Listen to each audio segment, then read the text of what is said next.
Hello everyone, welcome to my new vlog.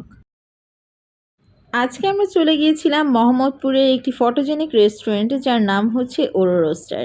এটার কিন্তু মিরপুরেও branch রয়েছে। আমার যেহেতু মিরপুরে অনেক বেশি যাওয়া হয় বাট তবুও ওদের মিরপুর ব্রাঞ্চে যাওয়া হয়নি।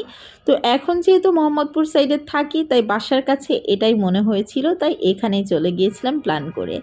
আজকে আমাদের অ্যানিভার্সারি ছিল, তো ভাবলাম অ্যানিভার্সারিতে লাঞ্চ করার জন্য এর চাইতে ভালো অপশন আর হয় না। আর আমাদের লাক এতটাই ভালো ছিল, পুরো রেস্টুরেন্ট আমরা একদমই ফাঁকা পেয়েছিলাম, কারণ আমাদের অ্যানিভার্সারি ছিল 10ই ফেব্রুয়ারি আর ভোটের 2 দিন আগে হওয়ার কারণে সাধারণ ছুটি চলছিল, তাই রেস্টুরেন্ট বলতে গেলে একদমই ফাঁকা ছিল।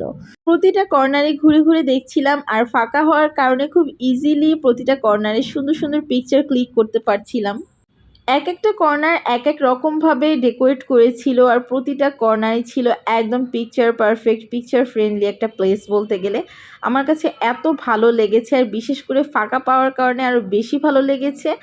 আর পুরো রেস্টুরেন্টটা এত সুন্দর করে ডেকোরেট করা, ইন্টেরিয়রটা জাস্ট ওয়াও ছিল। যারা আসলে খুব সুন্দর ফটোজেনিক রেস্টুরেন্ট খুঁজছেন তাদের জন্য এই রেস্টুরেন্টটা একদম বেস্ট একটা চয়েস। ওদের সিটিং অ্যারেঞ্জমেন্টগুলো আমার কাছে বেশ ভালো লেগেছে, কারণ খুব সুন্দর ওয়েল ফার্নিশ ছিল সব কিছু। আর এই কর্নারটাতে অনেক রকমের বই ছিল, তো যারা বই পড়তে ভালোবাসে তাদের জন্য এই কর্নারটা একদম পারফেক্ট ছিল।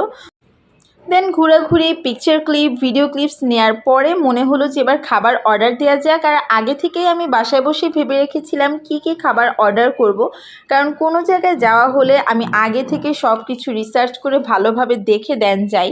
তো আমরা 2টা সেট মেনু নিয়েছিলাম আর সাথে স্টার্টারে ক্রিম অফ মাশরুম স্যুপটা নিয়েছিলাম। তো এবার খেয়ে বোঝা যাবে যে ইন্টেরিয়র, অ্যাম্বিয়েন্স সব কিছুর পাশাপাশি ওদের ফুড টেস্ট আসলে কেমন ছিল। তো ফার্স্টে স্টার্টারে ওদের ক্রিম অফ মাশরুম স্যুপটা ট্রাই করে দেখব। আর এটার সাথে একটা টোস্টেড ব্রেডও ওরা সার্ভ করেছিল। এটার প্রাইস নেওয়া হয়েছিল 350 টাকা। মাশরুম স্যুপটা অনেক বেশি রিচ আর ক্রিমি ছিল আর টেক্সচারটাও আমার কাছে বেশ ভালো লেগেছে। আর এই টোস্টেড ব্রেড দিয়ে ডিপ করে খেতে এক কথায় অসাধারণ লাগছিল টেস্টটা। তো যারা ক্রিম অফ মাশরুম স্যুপ খেতে পছন্দ করেন তারা মাস্ট বি হাইলি রিকমেন্ডেড এখানকার ক্রিম অফ মাশরুম স্যুপটা ট্রাই করে দেখবেন। এরপরে মেইন ডিশে আমি নিয়েছিলাম পেরি পেরি চিকেন আর এটার সাথে সার্ভ করা হয়েছিল এশিয়ান রাইস আর সটেড ভেজিটেবল। যদিও এই ডিশটার সাথে ওরা সটে মাশরুম সার্ভ করে থাকে, বাট আমরা যেহেতু মাশরুম লাভার না তাই আমরা বলেছিলাম একটু এক্সচেঞ্জ করে সটে ভেজিটেবল দিতে, এটাই দেওয়া হয়েছিল। এই খাবারটার কোয়ান্টিটি আমার কাছে এভারেজ মনে হয়েছে আর এটার প্রাইস নেওয়া হয়েছিল 480 টাকা।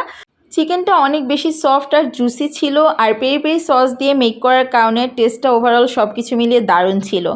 এরপরে আমরা সেকেন্ড ডিশটা ট্রাই করে দেখলাম। এটা ছিল ওদের ফিশ প্ল্যাটার, যেখানে ডোরি ফিশ ফিলেট দেওয়া হয়েছিল, প্লাস ম্যাশড পটেটো ছিল আর হচ্ছে মেক্সিকান রাইস ছিল। আমি ফিশ প্ল্যাটারটা বেসিক্যালি নিয়েছিলাম। আর কোথাও গেলে দেখা যায় আমরা দুইজন 2 রকমের খাবার অর্ডার দিয়ে থাকি যাতে 2টো খাবারই টেস্ট করে দেখা যায়।